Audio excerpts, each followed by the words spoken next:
Hey everyone, welcome to week 8. Um, this week is a really interesting week of learning. Kind of takes us outside of just learning about what it is to be a teacher and how to be effective in all the decisions that we have to make into what world are we getting into when we get into education and looking at schools and the organization and how they're funded and all the impacts of that and all the people that make decisions within schools and just a lot of really interesting background information that you need to be aware of as you enter the profession of being a teacher. Some really critical information here that is important for you to make the decisions that you need to make as a teacher in knowing why things are happening the way that they're happening. A couple things, couple management things. Please make sure you're continuing your observation hours for the 1 credit lab course. We are past midterm now. Hopefully your midterm grades were reported to you. And number 2, make sure that you're reflecting each week that you're blogging. I see some reflections from some of you being pretty consistent, which is great. And then some of your blogs only have like a week. So please check on your blog. And if you know you're blogging, like I'm looking at them every week, as you can see, they're up here.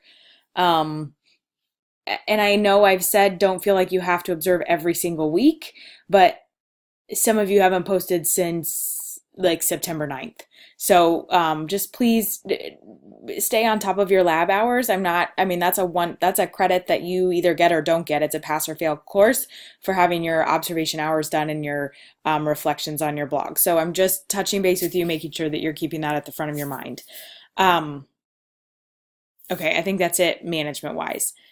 As we enter week 8, there's a few things I want to talk to you about. So there's 2 discussion posts that you're going to be sharing this week. Both of these are due Thursday. What you need to do is respond to 1 other students in each one of these. So if I'm the student, I'm going to post to grouping advantages and disadvantages, and you choose to share one of those by Thursday. Then I'm going to go in and read a post from everyone, and I'm going to choose to respond to 1 in grouping advantage and disadvantages and 1 in the you choose to share. Okay, so a couple of things from chapter 8 that I really want to point out. The principal interview at the beginning is great. I would love to go to his school. He has some amazing things going on, so pay attention to that. His interview and the way that he spends his time. I don't know if any of you have thought about, like if you have future goals as far as leadership roles or maybe administration. And I know right now you're just trying to figure out if you want to be a teacher or not, but this does kind of give you an opportunity to think about maybe someday I would like to do this. But the principal interview in the beginning is fantastic with Trevor Ellis, and then that's referenced throughout the chapter.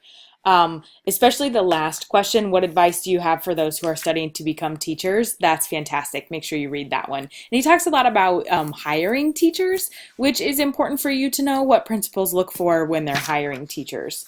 The technology chart that's on page 251, as students, you probably have encountered some of these technologies. PowerSchool as the grades and management system for all student information, some kind of text messaging where all students and community members and teachers get the same text message depending on notifications that people need or information that people need. So that's pretty interesting. On page 253, it talks about extra duties that are expected by teachers. Expect to have extra duties in your contract that you don't get paid for. Just know that that's something that you're expected to do as a teacher, whether it be work a couple nights during the school year at a math and literacy night that your school puts on, taking tickets at ball games. If you're going to be a secondary teacher, you tend to have a lot of extra duties with classes, so homecoming stuff, prom committee stuff, all that extra time. You don't get paid extra for that. So keep that in mind and know that that's something that teachers are expected to do. And with the funding that you're going to read about in this chapter, we don't get paid extra for that. I don't know about your high schools, or elementary schools, but the assistant vice principal or deans, I don't know if you've encountered any of those positions within your schools, but that's an interesting paragraph on 252. again, goes into teacher instructional responsibilities. Looping is something that you might know about, but something that you might not know about. Departmentalization at the elementary level is interesting, for you to know how you might be organized as a teacher within the school system. The professional learning communities is something that's gained popularity in a lot of vast research about the impact of professional learning for teachers and the impact that the teacher has in the classroom. So in Iowa, we call it TLC, Teacher Leadership and Compensation. Um, and so that is varying from district to district. So in Iowa, we have a lot of local control, and it depends on district to district. They set up their teacher leadership different. You'll hear roles like instructional coaches, master teachers, um, instructional coaches that are specific for technology, specific for literacy, specific for math, all kind model teachers, mentor teachers, all different titles that schools are using to refer to their teacher leadership. So something interesting to ask, possibly the teachers that you're observing. I should have had you do this in the teacher interview, but it's different by district, and could be different by the time you even get to be a teacher, because it is state funded, and there's a lot of funding that goes into the TLC system in the state of Iowa. We're one of the first states to have a statewide teacher leadership state funding. So it's pretty interesting. If you're interested in that, don't hesitate to ask me questions about it, or ask teachers that you're seeing questions about it. But again, it's different by district, but the whole reason behind it is similar to what's on page 256. Let's see. Oh, grouping students, which is this one, which is this discussion post. I'm really excited to hear from you about that. On page 258 and 259, there's some specific information about grouping students, which is something organization-wise principals have to do in organizing students in elementary schools, which classes they're going to go in. But it's interesting that in schools, it's the only place you're grouped by age. In the rest of our lives, we're not grouped in anything by age. But in schools, we are. And I thought that was really interesting, and it talks about that on these two pages. But I'm use the information on 258 and 259 to share your thoughts about grouping. When I say it's one of the most difficult decisions that you make on a day-to-day basis, it truly is. What grouping is going to be best for your students' learning on a day-to-day basis within every lesson? Am I going to pair them? Am I going to heterogeneously group them? Am I going to homogeneously group them? Ability group them? Am I going to put them in pairs? Are they going to stay individual? Are we going to do some of both? It really makes a difference. My recording here is kind of off, so I hope that it catches up. Okay, I think I fixed it. All right, so I'm going to ask you to read the challenging assumptions specifically in 258. I'm excited to hear. Everybody has to post in this one. In the next one, you choose to share is using information from page 261 about the number of teachers and the number of students in certain schools. And so I want you to analyze that data and share. And this is a choice. So everybody's gonna post to this one. You're gonna choose either the differences in school staffing or why are schools organized the way they are. Choose one of those. So you'll have 2 total posts this week and then 2 responses this week. The differences in school staffing comes from 261, and I'm asking you to search this NCES site. If you click on search for schools and colleges, you can find any high school that you want. So I challenge you to research the one that you currently go to.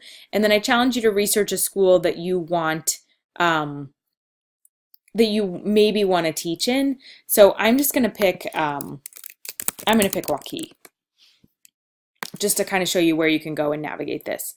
So if I pick Waukee and I pick Waukee Senior High School, and it pops up in a window like this. And then if you click on more information, so this is going to show you like the FTE, which is referred to in your book. It tells you what that is.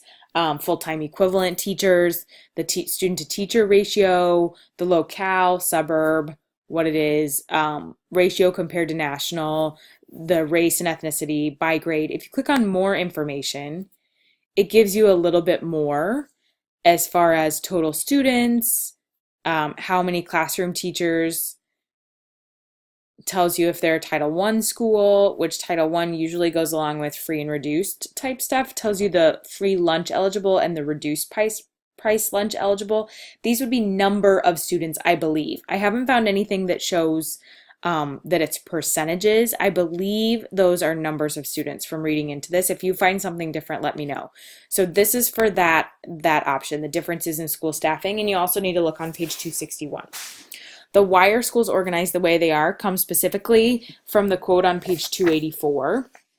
So in between those two pages, as far as you're reading, there's a lot of really interesting information specifically about funding, like governance, the school board, how are school boards affect, like how do they affect things going on in schools? What's the superintendent's role? How are they hired or elected? All of those interesting funding things are within these two pages. So I want you to continue reading, even though our discussions aren't specifically around funding. But on page 284, the quote under why are schools organized the way they are says, in many ways, the organization of schools at this time is a direct result of the Industrial Revolution. A long time ago. We're still organized that way. It's interesting. So I want you to think about that and think about, is that the best still in the 21st century for adults and students? If it is, great, tell us why. If you don't think so, I want you to think about how you would change it. Like, what would be your suggestion if legislators say, hey, the Industrial Revolution, we don't need that anymore. We're not creating factory workers anymore. That's not our culture. That's not our society. If they came to you and asked you that, what would be your suggestion? How would you change the organization of schools so that it's not built for the Industrial Revolution? And then I want you to research Iowa Big. So I just Googled Iowa Big. Iowa Big is a school around Cedar Rapids. And I'm not going to share much about it, but these were just a couple links that I clicked on. But I want you to research Iowa Big and learn as much as you can about it. It's very interesting. It's very different from the schools that you go to. And I want you to share your thinking about it. So I want you to share what you think about this model if you would like as a student, if you would like to go to this school. Do you think maybe you want to teach in a school like this? Very different from the schools that you and I are used to. They use something called competency-based education. This is a buzzword that is really popular right now that legislators are throwing around. So something that you need to be familiar with, competency-based education. I would say that ranks with standards-based grading as far as really big buzzwords that you need to know about as you're entering the teaching profession. Okay, so lots of great stuff this week. Your job is to post to grouping advantages and disadvantages and choose one of these by Thursday. Then by Sunday, respond to one of your peers' posts in this one and one of your peers' posts in this one. Have a great week. Look forward to reading all about your thoughts this week.